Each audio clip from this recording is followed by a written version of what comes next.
बिस्मिल्लाहिर्रहमानिर्रहीम स्टूडेंट्स अस्सलाम वालेकुम। उम्मीद आप सब लोग खैरियत से होंगे। तो हाजिर हैं फिज़िक्स 101 के लेक्चर नंबर 44 जिसका टाइटल है इंट्रोडक्शन टू न्यूक्लियर फिज़िक्स। ठीक है, इसमें भी हम जो डिफरेंट टॉपिक्स हैं न्यूक्लियर फिज़िक्स के उसका थोड़ा थोड़ा इंट्रोडक्शन पढ़ेंगे। ज़्यादा हम गहराई में नहीं जाएंगे, सिर्फ इंट्रोडक्शन ही पढ़ेंगे। तो अगर आप हमारे चैनल पर नए हैं तो प्लीज़ इसको लाजमी सब्सक्राइब करें, और अगर वीडियो पसंद आए तो इसको लाइक करें, कमेंट करें और दोस्तों में ज़रूर शेयर करें।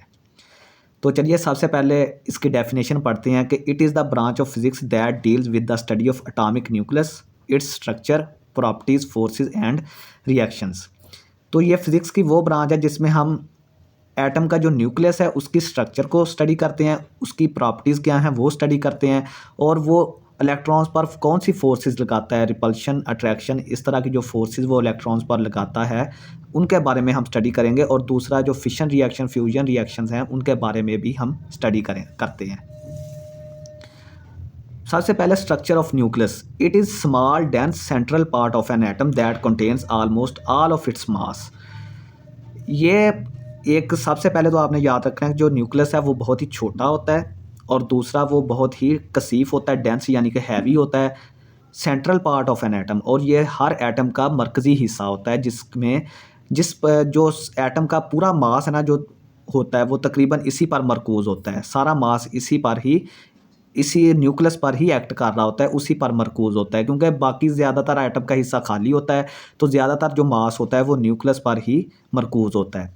The nucleus is made of two types of particle. जो न्यूक्लियस होता है उसमें दो तरह के पार्टिकल्स होते हैं जिनको हम कंबाइनली न्यूक्लियॉन्स बोलते हैं। ठीक है, इनको हम कंबाइन करके न्यूक्लियॉन्स बोलते हैं। वो कौन कौन से पार्टिकल होते हैं? प्रोटॉन्स होते हैं जिन पर पॉजिटिव चार्ज होता है, और न्यूट्रॉन्स होते हैं जो कि न्यूट्रल होते हैं, इलेक्ट्रिकली उन पर कोई चार्ज नहीं होता, और इलेक्ट्रॉन्स का तो आपको पता है कि उस पर नेगेटिव चार्ज होता है।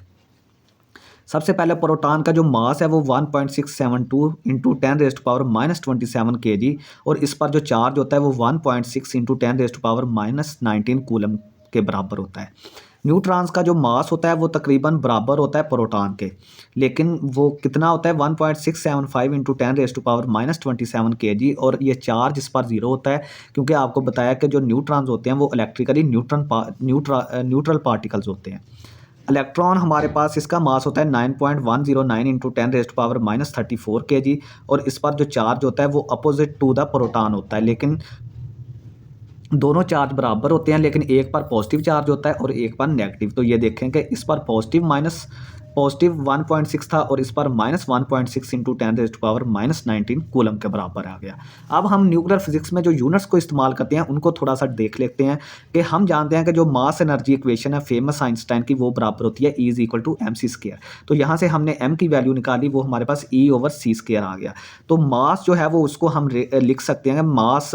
अब हम जो न्यूक्लियर फिजिक्स में जो मास होता है ना उसको हम मास नहीं बोलते बल्कि एटॉमिक मास यूनिट बोलते हैं, जो कि ये MeV/c² के बराबर होता है। MeV ये जो है वो मिलियन इलेक्ट्रॉन वोल्ट, इसको हाँ ये एनर्जी का यूनिट है जो कि न्यूक्लियर फिजिक्स में हम इस्तेमाल करते हैं एनर्जी को मेजर करने की। MeV किसके बराबर होता है? मिलियन इलेक्ट्रॉन वोल्ट, जो कि हम न्यूक्लियर फिजिक्स में जो न्यूक्लियर एनर्जीज़ होती हैं, जो कि फिशन रिएक्शन, फ्यूजन रिएक्शन में जो एनर्जीज़ रिलीज़ होती हैं, पैदा होती हैं, तो उनको जो हम मेजर करते हैं वो हम MeV में मेजर करते हैं। ठीक है, तो नीचे c² वैसे ही आ गया, E की वैल्यू हमारे पास MeV है। ठीक है, तो E = mc², और ये U 1 एटॉमिक मास यूनिट जो होता है वो किसके बराबर होता है? इसको हम शॉर्टली AMU भी लिखते हैं, लेकिन हमने यहाँ पर U लिखा हुआ है, जो कि 1.66 इंटू 10⁻⁻27 kg के बराबर होता है। और हमने एक एटॉमिक मास यूनिट जो है, अगर हमारे पास कार्बन 12 का कोई एटम हो, उसका जितना मास है, कार्बन 12 एटम का जो मास होता है, अगर उसका हम 12वां हिस्सा ले लें तो वो एक AMU के बराबर होता है। एक एटॉमिक मास यूनिट किसके बराबर होता है? कि अगर कार्बन 12 का एक एटम हमारे पास है तो उसका जो मास होगा, अगर उसका हम 12वां हिस्सा ले लें तो वो हमारे पास एक AMU यानी एक एटॉमिक मास यूनिट के बराबर होता है। अब इसमें वैल्यूज़ पुट करें, क्योंकि मास को हम अब एटॉमिक मास यूनिट ले रहे हैं यानी 1U ले रहे हैं। ठीक है, तो इसकी वैल्यू हमारे पास ये होगी, तो ये हमने यहाँ पे पुट कर दी, और C की वैल्यू हमारे पास 3 इंटू 10⁻8 है, इसका स्केयर कर दें तो 1U जो है वो किसके बराबर होगा? 1U यहाँ से हमारे पास आ जाएगा 931.5 मिलियन इलेक्ट्रॉन वोल्ट। ठीक है, नेक्स्ट हमारे पास है mass number. It is the total number of nucleons present in nucleus. तो मैंने जैसा कि आपको बताया था कि जो न्यूक्लियस होता है उसमें दो तरह के पार्टिकल्स होते हैं, एक न्यूट्रॉन होते हैं और दूसरा प्रोटॉन्स होते हैं। इन दोनों की जो कंबाइन तादाद होगी किसी भी न्यूक्लियस में, जो दोनों की कंबाइन तादाद होगी उसको हम मास नंबर बोलते हैं और इसको हम ए से रिप्रेजेंट करते हैं। तो यहाँ पे हमारे पास जेड जो है वो प्रोटॉन को रिप्रेजेंट करता है और एन जो है वो न्यूट्रॉन की तादाद को रिप्रेजेंट करता है। तो जब हम इन दोनों को ऐड करेंगे तो वो हमारे पास मास नंबर आ जाएगा जिसको हम ए से रिप्रेजेंट करते हैं। तो इसकी हम एक एग्जांपल देखते हैं कि हाइड्रोजन का एक आइसोटॉप है। ये हम आइसोटॉप्स को आगे स्टडी करेंगे जाके। हाइड्रोजन का एक आइसोटॉप है जिसमें Z की वैल्यू 1 है और N की वैल्यू 0 है। तो इसका मतलब ये है कि इसका मास नंबर जो है वो 1 होगा, ठीक है। कार्बन 12 जो है वो भी आइसोटॉप है कार्बन का। तो इसमें Z की वैल्यू 6 है और N की वैल्यू 6 है। तो A इसका यानी कि मास नंबर इसका 12 के बराबर होगा। यूरेनियम 238, इसमें Z की वैल्यू 92 है, N की वैल्यू हमारे पास 146 है। तो इसका मास नंबर 238 आ जाएगा। इट इज़ रिटन एज, इसको हम जो आसानी के लिए XA/Z लिखते हैं, यानी कि X हमारा फिर यहाँ पे एलिमेंट होगा जिसका हम मास नंबर फाइंड आउट करना चाह रहे हैं। ये देखें, फ़र्ज़ करें कि कार्बन का हमने फाइंड आउट करना है। तो कार्बन की C, यहाँ पे अलामत C आ जाएगी कार्बन की। Z की वैल्यू यहाँ पे कार्बन की 6 थी तो ये आ गया और A की वैल्यू यहाँ पर 12 आई थी, मास नंबर 12 आया था तो 6/12 हमने लिख लिया, ठीक है। नेक्स्ट हम बात करते हैं isotopes. They are the atoms of the same atom element that have the same atomic number Z but different mass number A। ये जो आइसोटॉप्स होते हैं वो सेम ही एलिमेंट के एटम्स होते हैं। एक अगर एलिमेंट लें उसमें हम जो एटम्स होते हैं वो अगर हम उनको स्टडी करें तो उनमें कुछ ऐसे एटम्स होंगे जिनका अटॉमिक नंबर तो एक जैसा होगा, ठीक है। ये मतलब किसी भी अगर हमारे पास कोई एलिमेंट है तो अगर उसके एटम्स को हम स्टडी करते हैं तो कुछ एटम्स का जो अटॉमिक नंबर यानी जिसको हम Z बोलते हैं अटॉमिक नंबर को, नंबर ऑफ जो प्रोटॉन्स होते हैं वो तो सेम होते हैं तमाम एटम्स में, लेकिन उनका जो मास नंबर जिसको हमने A पढ़ा है वो डिफरेंट होता है। ऐसे एटम्स को हम आइसोटॉप्स बोलते हैं, उस एलिमेंट के आइसोटॉप्स होंगे। यानी किसी भी एलिमेंट के ऐसे एटम्स जिनका अटॉमिक नंबर सेम हो लेकिन मास नंबर डिफरेंट हो उसको हम उस एलिमेंट के आइसोटॉप्स बोलते हैं। तो सबसे पहले हम देखते हैं कि हाइड्रोजन के कौन कौन से आइसोटॉप्स होते हैं।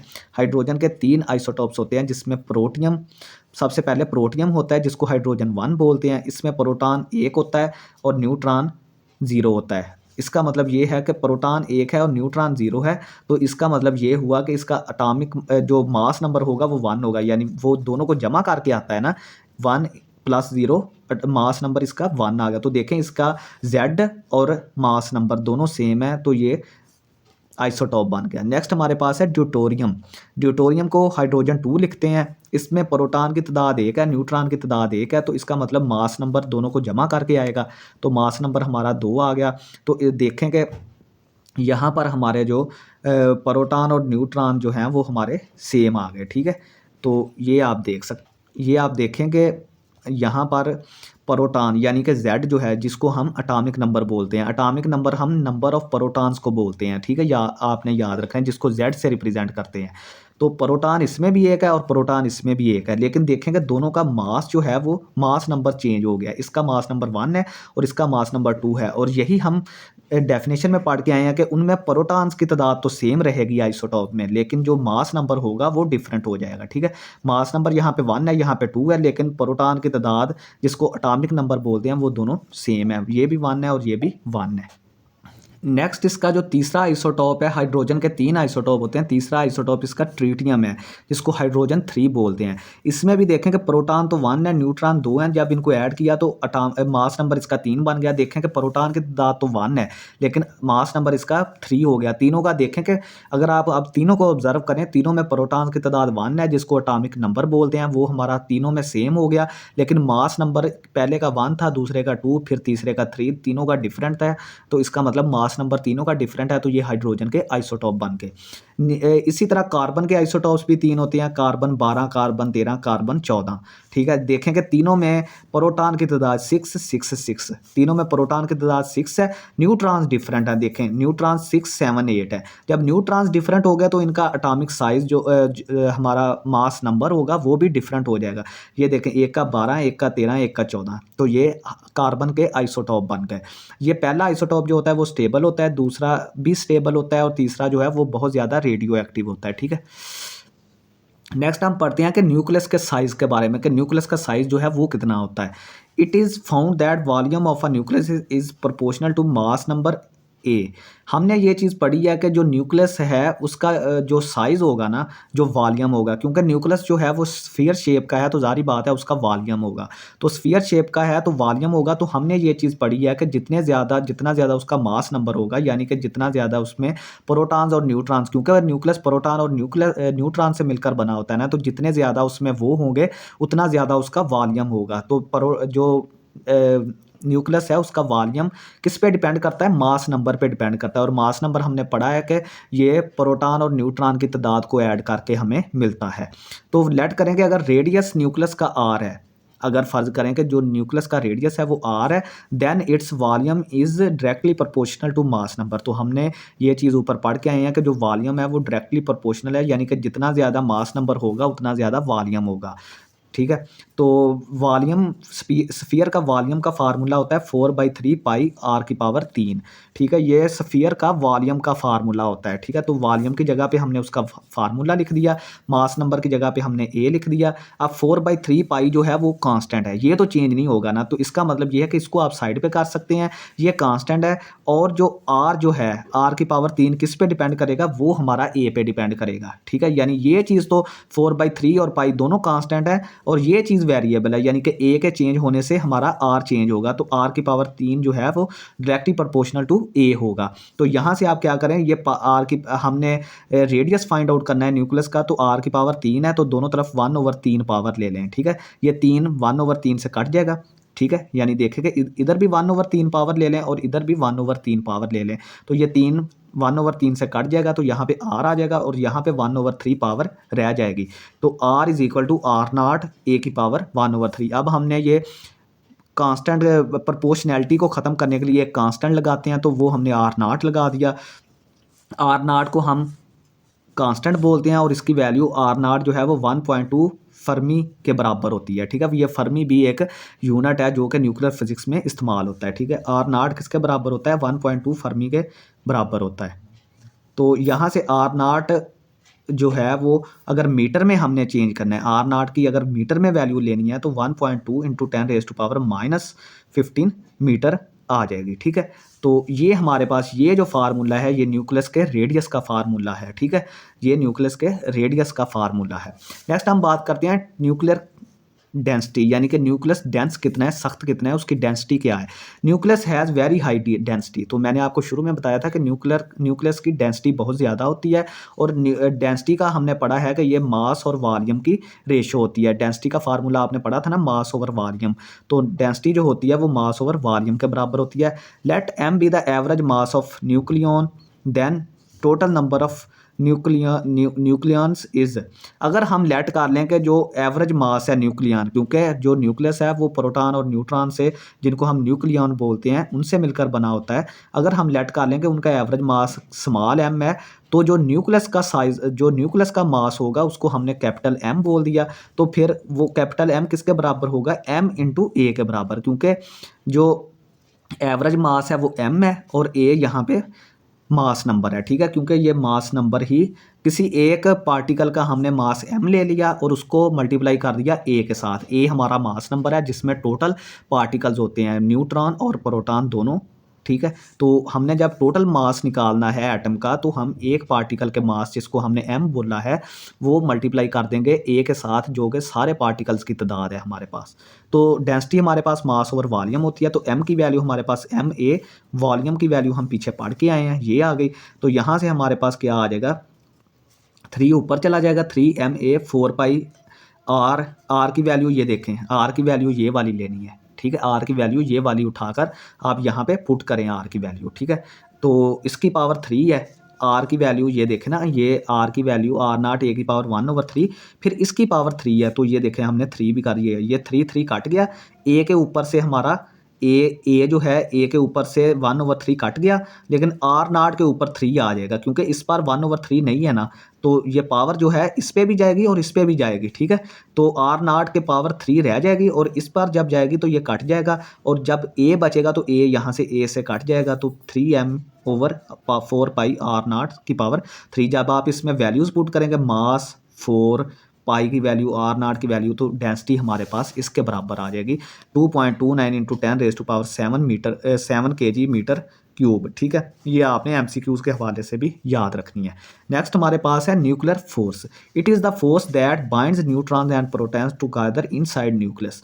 ये वो फोर्स है जिसके ज़रिए न्यूट्रॉन्स और प्रोटॉन्स आपस में बंधे होते हैं, जिसकी वजह से न्यूक्लियस जो कि न्यूक्लियस में प्रेजेंट होते हैं, न्यूक्लियस में प्रोटॉन और न्यूट्रॉन्स होते हैं, और वो आपस में किस फोर्स की वजह से बंधे होते हैं, वो न्यूक्लियर फोर्स की वजह से होते हैं। It is strongest fundamental force. तो हमारे पास 4 किस्म की फंडामेंटल फोर्सेज होती हैं: ग्रेविटेशनल, न्यूक्लियर फोर्स, एक gravitational force, nuclear force, electromagnetic force, एक और होती है, ठीक है। वो खैर हमने यहाँ पे नहीं स्टडी करनी, लेकिन इन चारों में से जो सबसे स्ट्रॉन्ग फोर्स होती है वो न्यूक्लियर फोर्स होती है, ठीक है। It is independent of charge. ये चार्ज से इंडिपेंडेंट होती है कि ये प्रोटॉन न्यूट्रॉन के दरमियान है या प्रोटॉन प्रोटॉन के दरमियान है। तो आप चाहे प्रोटॉन प्रोटॉन ले लें, ये अट्रैक्ट ही करेगी। प्रोटॉन प्रोटॉन अट्रैक्ट करेगा, प्रोटॉन न्यूट्रॉन भी आपस में अट्रैक्ट करेगा, और ये बहुत ही शॉर्ट रेंज फोर्स होती है। ये देखें ना, ये न्यूक्लियस है तो इसमें प्रोटॉन न्यूट्रॉन यहाँ पे पड़े हुए हैं, तो इनके दरमियान जो फोर्स होगी उसी को हम न्यूक्लियर फोर्स बोलते हैं, ठीक है। नेक्स्ट हम बात करते हैं calculate the range of nuclear force from pion exchange, ठीक है। अब देखेंगे पायोन भी हमारे पास एक सब एटॉमिक पार्टिकल होता है। हमने न्यूक्लियर फोर्स की रेंज फाइंड आउट करनी है जब पायोन एक्सचेंज होता है। तो पॉलीज जो हमारे पास वो हाइजनबर्ग अनसर्टेनिटी प्रिंसिपल, वहाँ से हमने पढ़ा था delta E into delta T H/2 के बराबर होता है, ठीक है। ये जो मैंने आपको एनर्जी और टाइम वाली उसकी फॉर्म बताई थी ना, ये वहाँ से आई है। तो डेल्टा ई यहाँ पे मिनिमम एनर्जी ऑफ पायोन, जो मिनिमम एनर्जी है पायोन की, वो mc² के बराबर होती है। जितने भी जो सब एटॉमिक पार्टिकल्स होते हैं उनकी मैक्सिमम एनर्जी जो है वो स्पीड ऑफ लाइट के स्पीड जो है उनकी एनर्जी जो है वो mc² के ही तकरीबन बराबर होती है। तो डेल्टा टी यहाँ से हमारे पास H/m 2mc² आ गया। तो डिस्टेंस ट्रेवल्ड बाय पायोन, जो उसने डिस्टेंस ट्रेवल किया वो c इंटू डेल्टा टी के बराबर है, ठीक है। यानी पायोन ने जो डिस्टेंस तय किया है वो डेल्टा टी टाइम में c वेलोसिटी के साथ, तो हमें पता है कि s is equal to vt होता है। डिस्टेंस हमारा c डेल्टा टी के बराबर हो गया, जो कि H/2mc के बराबर है, क्योंकि ये देखें c से यहाँ से एक c से कट गया ना, ठीक है, c से कट गया, और अब यहाँ पर जो ये किसके बराबर आ गया, H/2mc। एक c जो ये c² था वो c से कट गया, H/2mc आ गया। अब हम क्या करेंगे, पुट H/2mc जो है वो 1/2 फर्मियन, यानी कि जो रेंज न्यूक्लियर फोर्स की है वो 1/1.2 से 1.4 फर्मी के बराबर होती है। तो हम यहाँ पे वो अप्लाई कर देंगे, तो इसका मतलब ये हुआ कि mc² जो है वो किसके बराबर आ गई, 1/4 मिलियन इलेक्ट्रॉन वोल्ट c²। और ये जो एस्टिमेशन है, ये योकोवा कोई साइंसदान था, उसने ये सबसे पहले जो एस्टिमेशन थी वो इस्तेमाल की थी, उसने इसको स्टडी किया था। तो आप ये चीज़ देख सकते हैं। नेक्स्ट हमारे पास टॉपिक है radio activity. It is the spontaneous decay of unstable atomic nuclei into more stable nuclei emitting radiation in the form of alpha, beta और गामा रेज। ये एक अचानक, सबसे पहले आपने याद रखना है कि जो रेडियो एक्टिव हमारे पास रिएक्शन होता है ये एक स्पॉन्टेनियस डिके होता है। इसमें जो हमारे अनस्टेबल न्यूक्लियाई होते हैं ना, एटम्स में जो अनस्टेबल न्यूक्लियस होते हैं वो क्या करते हैं, वो डिके कर जाते हैं स्टेबल न्यूक्लियाई में, ठीक है। और उसके नतीजे में क्या होता है, उसके नतीजे में रेडिएशंस अमिट होती हैं, एनर्जी अमिट होती है अल्फ़ा, बीटा और गामा रेज की शक्ल में, ठीक है। तो रेडियो एक्टिविटी एक स्पॉन्टेनियस रिएक्शन है, डिके है। किन चीज़ों का डिके है, ये एटॉमिक न्यूक्लियस जो कि अनस्टेबल होते हैं वो स्टेबल न्यूक्लियाई में डिके कर जाते हैं, और इसके नतीजे में रेडिएशंस एमिट करते हैं, खारिज करते हैं, जो कि अल्फ़ा, बीटा और गामा रेज की शक्ल में होती हैं। The decay of radioactive nuclei is random, ठीक है। जो रेडियो एक्टिव डिके है न्यूक्लियाई का वो रैंडम है, but the rate of decay is proportional to the number of undecayed nuclei. लेकिन जो इसका रेट है ना डिके का, वो किसके प्रोपोर्शनल होता है, वो अनडिकेड न्यूक्लियाई के प्रोपोर्शनल होता है। तो इसकी इक्वेशन होती है D N over D T is equal to minus lambda over N. ये इक्वेशन आपने लाजमी याद रखनी है, ठीक है। ये जो रेडियो एक्टिव डिके है उसकी इक्वेशन जो है वो आपसे पूछ सकते हैं कि रेडियो एक्टिव डिके की इक्वेशन क्या है, तो आपने बताना है D N over D T that is equal to minus lambda into N. जहाँ पे जो एन है वो नंबर ऑफ अनडिकेड न्यूक्लियाई हैं, number of undecayed nuclei at time T.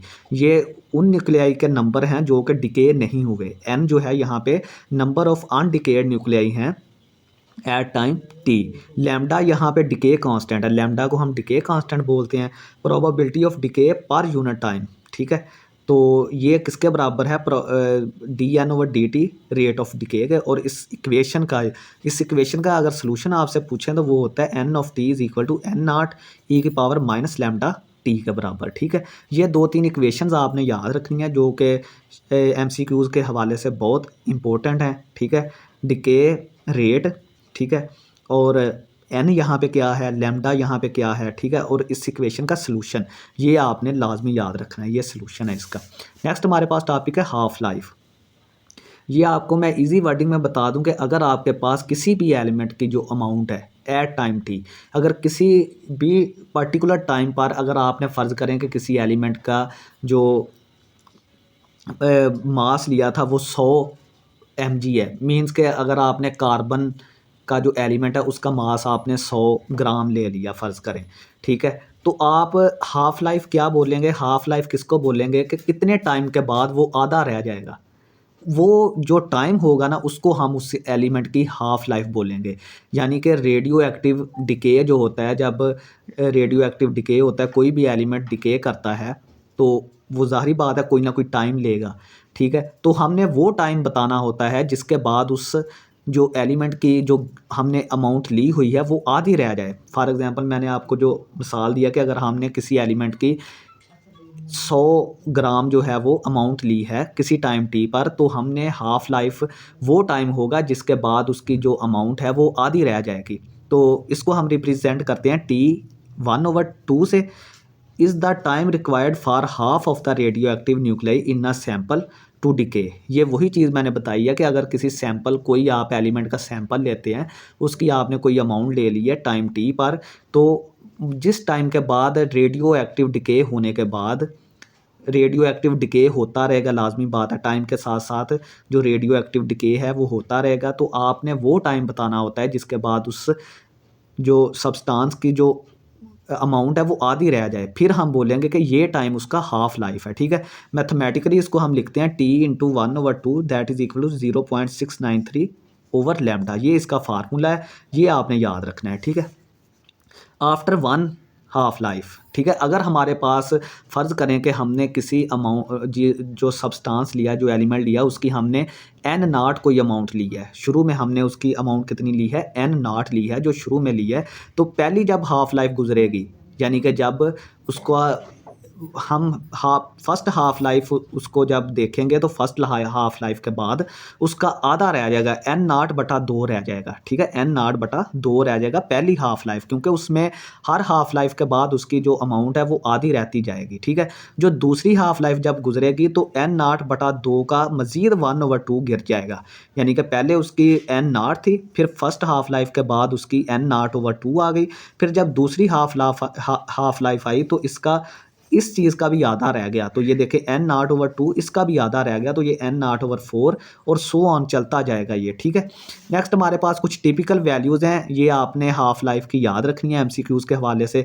Uranium 238 इसकी हाफ़ लाइफ है 4.5 इंटू 10⁻⁹ ईयर्स, और ये बहुत ज़्यादा अरसा है, ये बहुत ज़्यादा, यानी कि ये इतने सालों के बाद अगर आपने यूरेनियम 238 का 100 ग्राम लिया है, अगर यूरेनियम 238 का आपने 100 ग्राम अमाउंट ली है तो इतने सालों बाद उसकी जो अमाउंट है वो 50 ग्राम रह जाएगी। कार्बन 14 की है 5730 years used in radio active dating, ठीक है। आयोडीन की 131 है, आयोडीन 131 इसकी 8 दिन है, सिर्फ 8 दिन, और इसके मेडिकल लाइन में बहुत ज़्यादा एप्लीकेशंस हैं आयोडीन 131 की। कोबाल्ट 60 हमारे पास है 5.27 ईयर्स। इसका रेडिएशन थेरापी में बहुत ज़्यादा इस्तेमाल है। पोलोनियम 210 की 138 डेज़ है और ये अल्फ़ा एमीटर के तौर पर हम इस्तेमाल करते हैं। नेक्स्ट हमारे पास एक एग्जांपल है, इसमें हाफ़ लाइफ हमने कंप्यूट करनी है कि अगर हमारे पास किसी सैंपल की 100 mg कार्बन 14 का हमने 100 mg अमाउंट लिया है, यानी 100 मिलीग्राम हमने कार्बन 14 का लिया है और इसकी हमें हाफ़ लाइफ जो है वो गिवन है कितनी 5730 ईयर्स। हमने पढ़ा है कि इसकी हाफ़ लाइफ इतनी है। तो हमने बताना है कि ये 17,190 सालों के बाद, यानी कि अगर आप इसको 17,190 को इस पर डिवाइड करेंगे तो आपको 3 हाफ़ लाइफ मिलेंगी। ठीक है, यानी कि n की वैल्यू हमें 3 मिलेगी, यानी कि हमने 3 हाफ़ लाइफ के बाद फाइंड आउट करना है कि इसकी कितनी अमाउंट रह जाएगी। ठीक है, एक हाफ़ लाइफ हमें पता है कि इतनी होती है, तो जब हम इस इतने ड्यूरेशन को, इतने सालों को जब हम इस पे डिवाइड करेंगे तो हमें 3 हाफ़ लाइफ मिलेंगी। ये देख लें, n की वैल्यू हमें 3 मिल गई है। ठीक है, तो ये देखें, अब फार्मूला है 1/2 की power n into n0। n0 यहाँ पे हमारा जो ओरिजिनल अमाउंट थी वो है। ठीक है, n हमारा नंबर ऑफ़ हाफ़ लाइफ्स है और 1/2 क्योंकि हमने हाफ़ लाइफ फाइंड आउट करनी है इसलिए आ गया। तो n की वैल्यू आ जाएगी 100 इंटू 1/2 की पावर 3। n की वैल्यू 3 थी, तो यहाँ से हमारे पास 100 इंटू 1/8 12.5 mg आ गया। तो इसका मतलब ये है कि कार्बन 14 की अगर हम 100 मिलीग्राम हमने ली थी तो वो इतने सालों के बाद 12.5 mg हमारे पास बच जाएगी अमाउंट। नेक्स्ट हमारे पास है ट्रांसम्यूटेशन। ट्रांसम्यूटेशन जो है it refers to the change of one chemical element और आइसोटोप इनटू अनदर। ये जो है ये वो प्रोसेस है जिसमें एक केमिकल एलिमेंट या आइसोटोप दूसरे में चेंज होता है। This occurs because the number of protons in nucleus changes since the number of protons define an element. जो हम किसी भी एलिमेंट को अगर हमने डिफाइन करना हो तो हम उसके नंबर ऑफ प्रोटॉन से उसको डिफ़ाइन कर सकते हैं कि इसमें इतने नंबर ऑफ़ प्रोटॉन हैं तो ये वो एलिमेंट होगा। ठीक है, यानी कि किसी भी नंबर को अगर हमने डिफ़ाइन करना है तो वो नंबर ऑफ़ प्रोटॉन से डिफ़ाइन करते हैं और इस प्रोसेस के दौरान जो है नंबर ऑफ़ प्रोटॉन्स न्यूक्लियस में चेंज हो जाते हैं, जिसकी वजह से एक एलिमेंट दूसरे एलिमेंट या एक आइसोटोप दूसरे आइसोटोप में चेंज हो जाता है। इसी प्रोसेस को हम ट्रांसम्यूटेशन कहते हैं। 2 मेन टाइप्स हैं इसकी। तो पहले नंबर पर नेचुरल ट्रांसम्यूटेशन है। इसमें जो है वो नेचुरली जो है वो डिके होता है, रेडियो एक्टिव डिके का प्रोसेस नेचुरली होता है, स्पॉन्टेनियसली अचानक होता है। ठीक है, तो इसमें 2 किस्म के डिके होते हैं, अल्फ़ा डिके और बीटा डिके। इसकी एग्जांपल यूरेनियम अगर 238 लें तो वो थोरियम 234 में चेंज होता है और साथ अल्फ़ा पार्टिकल्स रिलीज़ होते हैं। ठीक है, अगर हम अल्फ़ा डिके देखें कि यानी कि यूरेनियम 238 लें तो वो थोरियम 234 प्लस अल्फ़ा पार्टिकल्स में डिके हो जाता है। तो ये देखें, ये उसकी मिसाल है कि अगर हमने यूरेनियम 238 लिया है तो वो थोरियम 234 और हीलियम के अल्फ़ा पार्टिकल्स में डिवाइड हो जाएगा, डिके हो जाएगा। ठीक है, नेक्स्ट हमारे पास है बीटा डिके।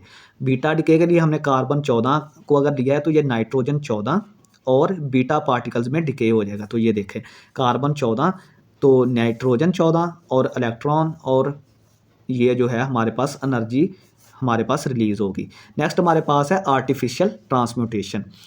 इसमें जो है caused by bombarding nuclei with particles in a lab और रिएक्टर। इसमें हम खुद चेंजिंग करते हैं आर्टिफिशियल तरीके से। ठीक है, जो कि न्यूक्लियाई पर हम बम्बार्डिंग करते हैं, बुछाड़ करते हैं दूसरे पार्टिकल्स की लैब के अंदर या किसी रिएक्टर के अंदर। ठीक है, तो जो चीज़ हम खुद करवा रहे हैं तो इसका मतलब वो आर्टिफिशियल है, तो इस वजह से हम इसको आर्टिफिशियल ट्रांसम्यूटेशन बोलते हैं। ठीक है, यानी कि जो नंबर ऑफ़ प्रोटॉन्स हैं उनमें न्यूक्लियस में जो चेंजिंग करते हैं वो हम अपने तरीके से करते हैं, इस वजह से हम इसको आर्टिफिशियल ट्रांसम्यूटेशन बोलते हैं। तो नाइट्रोजन 14 को जब हम अल्फ़ा पार्टिकल से बम्बार्ड करते हैं, नाइट्रोजन 14 पर जब हम हीलियम के अल्फ़ा पार्टिकल्स की बुछाड़ करते हैं तो वो ऑक्सीजन 17 और प्रोटॉन में चेंज होता है। तो ये देख लें, ये रिएक्शन मैंने लिखा हुआ है, यानी कि नाइट्रोजन 14 इस पर हमने अल्फ़ा पार्टिकल्स हीलियम के बम्बार्ड किया, बुछाड़ किया, तो ये ऑक्सीजन 17 और हाइड्रोजन 11 में चेंज हो जाएगा। ठीक है, यानी कि ये प्रोटॉन भी रिलीज़ होगा साथ। Production of radio active isotopes for medicine. तो जो रेडियो एक्टिव आइसोटोप्स होते हैं जिस तरह के कोबाल्ट 60 हम बहुत ज़्यादा मेडिसिन में इस्तेमाल करते हैं। कोबाल्ट 60 वो हम कैसे करते हैं, वो हम कोबाल्ट 59 से ही इसको प्रोड्यूस करते हैं, ठीक है। कोबाल्ट 59 में हम चेंजिंग करते हैं, आर्टिफिशियल तरीके से ट्रांसम्यूटेशन करते हैं, जिसकी वजह से फिर कोबाल्ट 60 हमें मिलता है और फिर हम उसको मेडिसिन के शोबे में बहुत ज़्यादा इस्तेमाल करते हैं। तो ये था स्टूडेंट्स हमारा आज का लेक्चर। इसके बाद इंशाल्लाह ताला 45 लेक्चर जो कि फ़ाइनल लेक्चर होगा इस सीरीज़ का, सीरीज़ कंप्लीट हो जाएगी तो इंशाल्लाह ताला वो खैर इतना नहीं होगा, उसमें कोई भी, उसमें सिर्फ हम जो इम्पोर्टेंट पॉइंट्स होंगे उनको डिस्कस करेंगे जो कि एमसीक्यूज़ के हवाले से इम्पोर्टेंट हैं। बाकी हम कैलकुलेशंस वगैरह हैं उसमें, लेकिन वो इतनी इम्पोर्टेंट नहीं है, ठीक है। तो हम सिर्फ उसी हिसाब से देखेंगे उसको, एमसीक्यूज़ के हवाले से देखेंगे। तो अगर अभी तक आपने चैनल को सब्सक्राइब नहीं किया तो लाजमी करें, और अगर आप वीडियो को आपको पसंद आ रही है तो लाजमी इसको दोस्तों में ज़रूर शेयर करें। बहुत शुक्रिया स्टूडेंट्स, अल्लाह हाफिज़।